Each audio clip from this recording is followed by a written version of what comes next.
The police activity didn't really get going until the next day.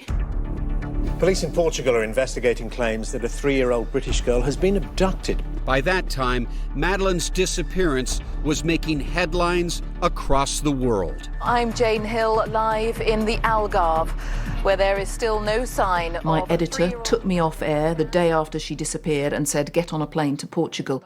Hill was one of the first British journalists at the scene. The curtains of the bedroom, which were drawn, but closed, it was like a gust of wind, kind of just blew them open. E os cientistas forenses foram impotentes para descobrir o que lhe tinha acontecido. Os investigadores recorreram então ao cão Eddie, um dos 2 cães que estiveram em Portugal, que identificou um pedaço carbonizado na viatura do suspeito. Esse pedaço continha ADN da mulher desaparecida. Os cães que foram chamados a auxiliar a investigação são grandes investigadores. Eddie é um cão especializado em detectar vítimas mortais e assinalar locais onde estiveram pessoas mortas. Por sua vez, Kella consegue detectar sangue humano em proporções tão pequenas que escapam aos investigadores. Nestas imagens da polícia, vemos Eddie e Kella a inspecionar as casas em que estiveram os 9 turistas do Reino Unido e a de Robert Murat. Os cães só reagiram no apartamento em que estiveram os McCann. Eddie assinalou odor a cadáver no armário do quarto dos McCann.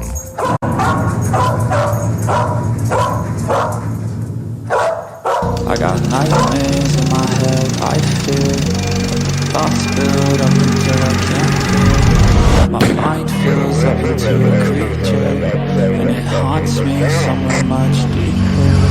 I got nightmares in my head, I fear. Hello and welcome to True Crime Rocket Science, the most authentic voice in true crime. Well, I do want to talk about this moment where Kate McCann describes the open window and the wind blowing through it. The curtains of the bedroom, which were drawn, but closed, it was like a gust of wind, kind of just blew them open. Now, there's something logically wrong with what she's saying there, more than one something actually. Are you able to say what that is? Let's listen again. The curtains of the bedroom, which were drawn, but closed, it was like a gust of wind, kind of just blew them open. I'll give you a moment to ponder that. I will be dealing with that and why it doesn't make sense at the end of this episode. So keep listening. Now, this analysis is really dealing with part 2 to my assessment of what I call the apologia. This article published in The Independent, Jerry McCann broke the secrecy code and briefed me on what had really happened that night. And the writer then tells us about what really happened in the McCann case and gives us a real succinct review of the McCann case, which I think is really valuable. Basically, I think it's giving a sense of overall what the British media, their position on this case, and also why it is so freaking ridiculous. In part 1, this is part 2, I ended off asking you guys what you think the giant gaping black hole is in the story. And we looked at a paragraph from the article in The Independent. I'll put a link to the article in the description. It is behind a paywall, so you might not be able to read it. But he writes, as I reported at the time, the PJ, the Portuguese police, the Polícia Judiciária, led by its misguided chief investigator Gonzalo Amaral, had made a catastrophic misjudgment and abandoned the abduction theory, instead building an implausible case against Jerry and Kate McCann based on a misreading of DNA traces found in the boot of their car, which they had not hired that until 3 weeks after the disappearance. So how on earth could the DNA have gotten there? And a pair of sniffer dogs brought over from the UK, whose alerts, in inverted commas, at the car and in the apartment were somehow and wrongly taken to be hard evidence. And that's really his introduction to trying to take apart the case against Kate and Jerry, which he does in the context of Christian Bruckner, the prime suspect, prime scapegoat of the moment, his recent acquittal. Now, it's difficult to know where to start here. First of all, nowhere in this 2,759 word article. If you copy and paste it onto a Word document, it covers 7 pages. Nowhere in this review of the case does the reporter mention one of the most significant legal milestones in this case, if not the most significant. What do you think it is? Before we get to that, if you haven't subscribed to the channel, please do. Welcome to the many of you who have subscribed. If you're finding this analysis worthwhile, please like, share, leave a comment. You can also hit the thanks button, and let's get started. So what is one of the most significant legal milestones, the giant gaping black hole in the McCann apology? What is missing? Well, it's this. The European Court rules against parents of missing Madeleine McCann. That was 2 years ago. That was September 2022. In fact, when this story broke 2 years ago, at the same time the Bruckner story exploded, the British media ignored this and it fixated on Bruckner. And look where we are today with that narrative. Do a Google search right now for ECHR, that's European Court of Human Rights, decision on McCann's, and try to find how many British publications actually covered it. Incidentally, I could find only a single British publication that covered the detective. That's the misguided detective based on the article I've just referenced. The misguided detective winning his libel case against the McCanns, and that was Sky News. All the others, including this one, as far as I can see, maintained a craven, sneaky silence. So effectively what happened was the detective wrote a book about the McCanns. The McCanns sued him. There was a legal battle as a result. The McCanns tried to suppress his book. The detective took the case all the way to the Supreme Court of Portugal, won that. The McCanns then appealed that case to the European Court of Human Rights, and the European Court of Human Rights, the highest court in Europe, found against the McCanns.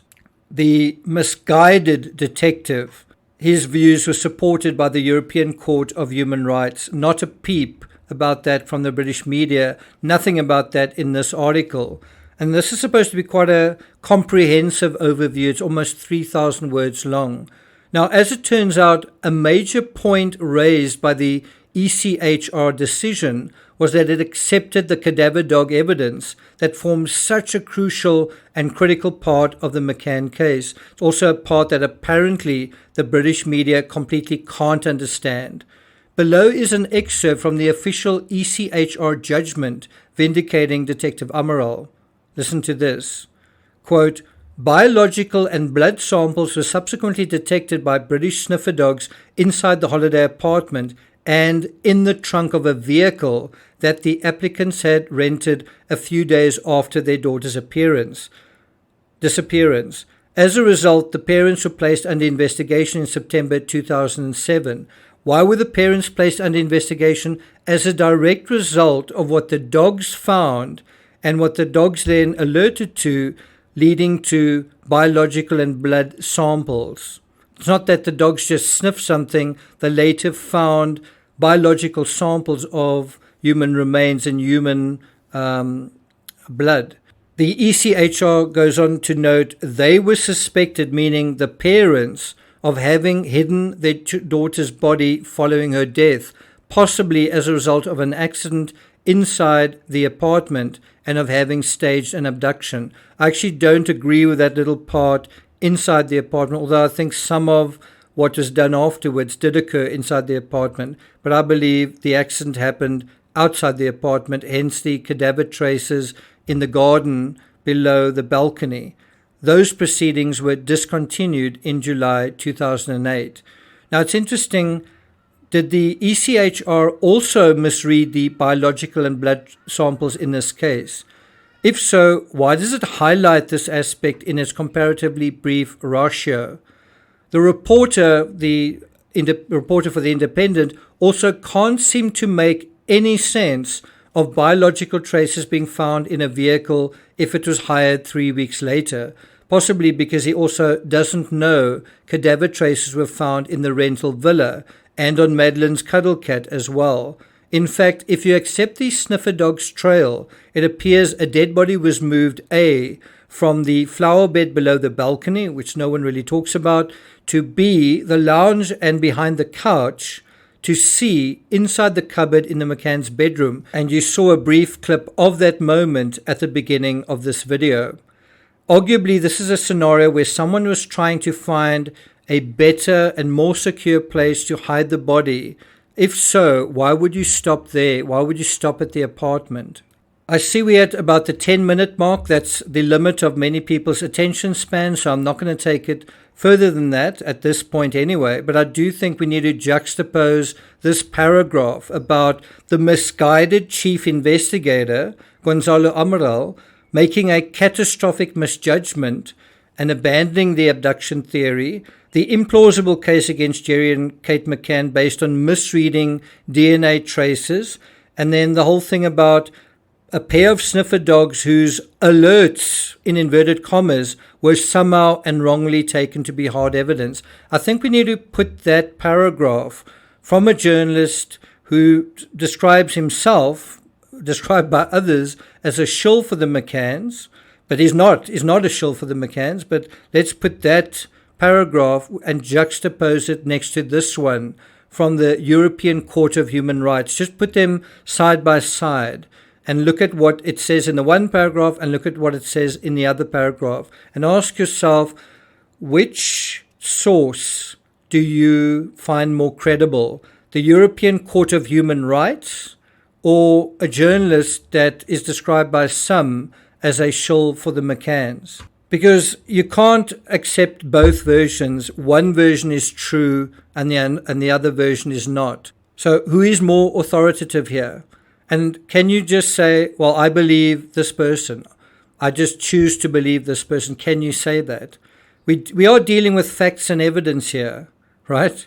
Presented and argued in the highest court in Europe. We are dealing with that. So do you really have a choice to say, I choose to believe this or I choose to believe that? Now I want to briefly deal with Kate McCann, where she talks about the wind and the curtains and the window. Curtains of the bedroom which were drawn, but were closed. It was like a gust of wind, kind of just blew them open.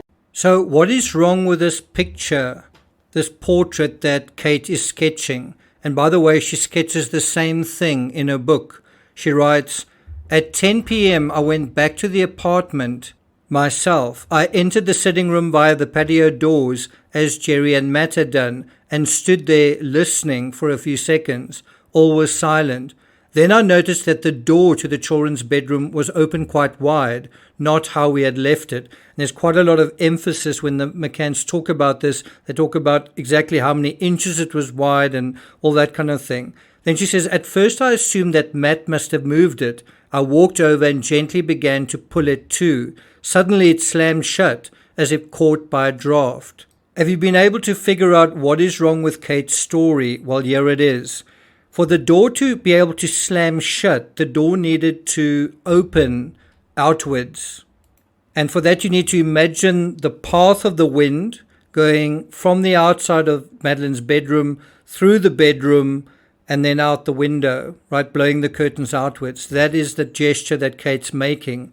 But it doesn't make any sense because the door opens towards the window. And so if a wind was blowing through the window, what would it do? It would blow the door open. Do you follow? And if you look at this infographic, if you look at the McCann parents' bedroom, I'm sure that is what happened in their bedroom. If you had a window open in their bedroom and the wind blew in the same direction, then it would likely blow the door closed, not open. So I have no doubt that Kate is referring to something out of memory, out of experience in the apartment, just that I doubt whether it actually applied to Madeleine's bedroom.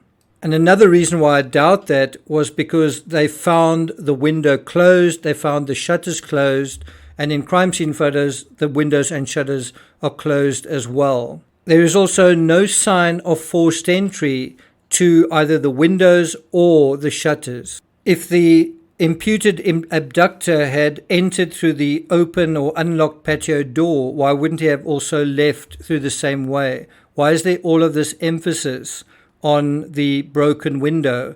an analogy to the JonBenet Ramsey case, which is also very dubious, the circumstances around that window.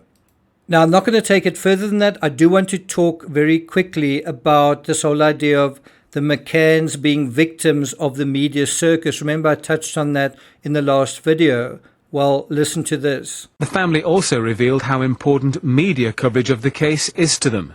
The media coverage is really the only tool we have at the moment, and our hope for finding out where Madeleine is, or for keeping Madeleine in the public eye, because I think it is the public that we're going to rely on to get information. I mean, those words showed early on the absolute contempt that people had for the Portuguese investigators, similar to the contempt that the Ramseys still have for the Boulder police. Imagine that, thinking about the best tool for finding Madeleine being the media. Well, has it worked? Being the public. Well, has it worked? Well, I think it's worked for somebody. And so to reiterate the point I made in the previous video, I think it's a gross misstatement of the McCann narrative, this whole thing that they were victims of the media circus, when to such a large extent they were creating the circus. But this is one of the most persistent myths surrounding this case, and it's one that is perpetuated by the British media, who have benefited so much from covering this case. Do you agree? Thank you for listening, and I'll see you guys next time.